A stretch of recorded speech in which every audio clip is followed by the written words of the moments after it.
Nuwun sewu ki Lurah. Pripun kados pundi? Oh, ora lho piye ta? Lho. Jare kowe sago, kowe sing arep minangkani apa sing dadi penjalukku?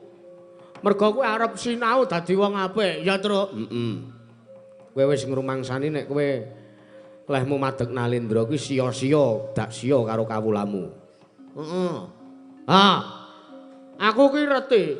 Janjane kowe iki ora arep kok njur sinau tumindak apik ki ora ning mung arep nggo dandani jenengmu. To. Mung arep nggo memperbaiki jenengmu sing wis kadung elek.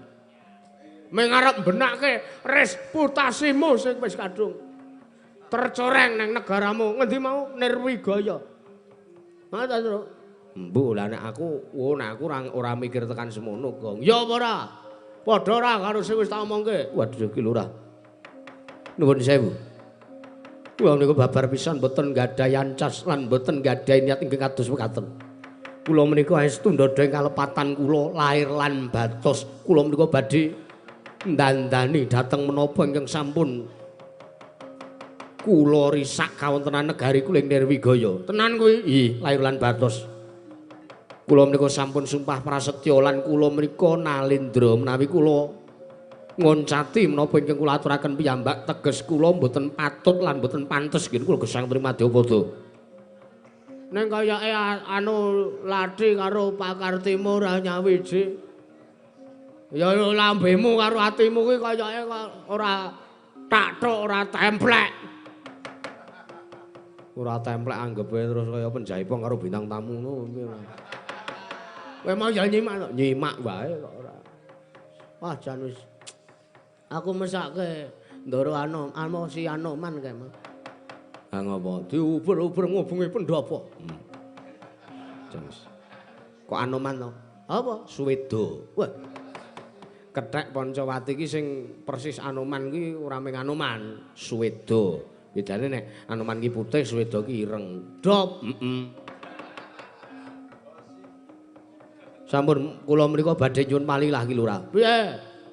Rum.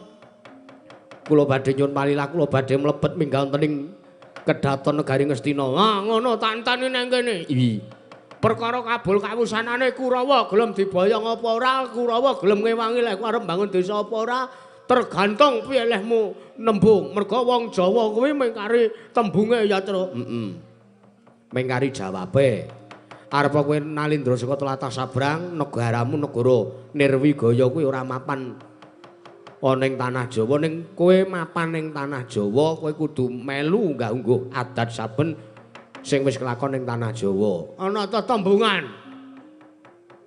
Nang endi bumi dipinyak, nang kono langite dijunjung. Kowe ya kudu bisa ngugemi apa sing dadi aturmu. Kula nyuwun tambahi pangestu, nyuwun pamit Lurah Bagong. Ati-ati aja kaya bocil kowe. Mboten.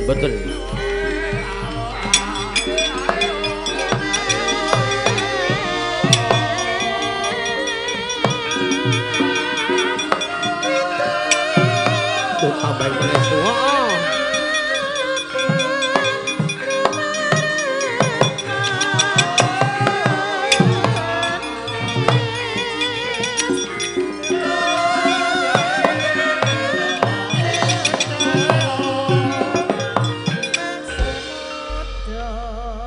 Man, wonten dawuh ki Lurah.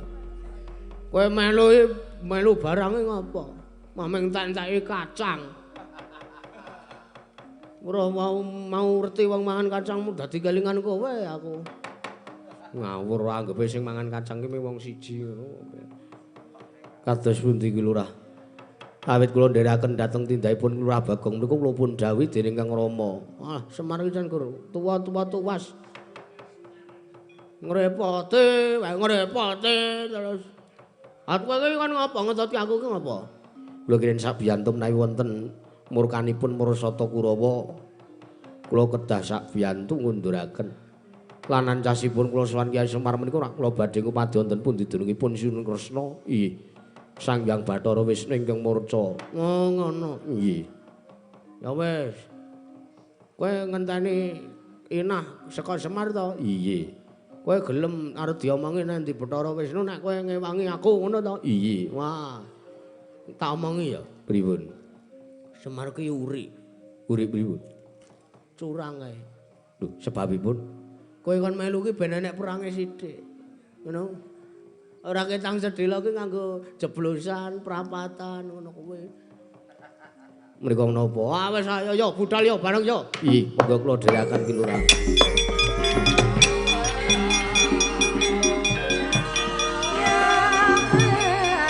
Ngedange kaya tugu, aku sing ngramel.